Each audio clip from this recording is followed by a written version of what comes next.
వధువుగానే మారిపోవే ఈ క్షణం స్వయం వరం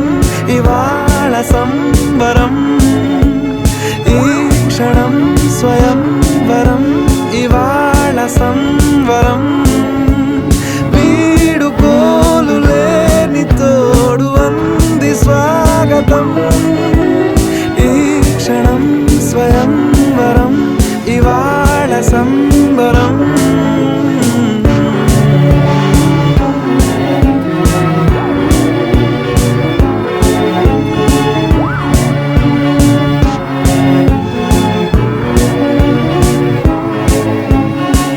ఇవాళ నింగిలోని తారా తళుక్కు మంది ఎదురుగారా వయస్సు తీరికుండదారా హాయ్ హాయ్ హాయ్ సొగస్సు పంచుతున్న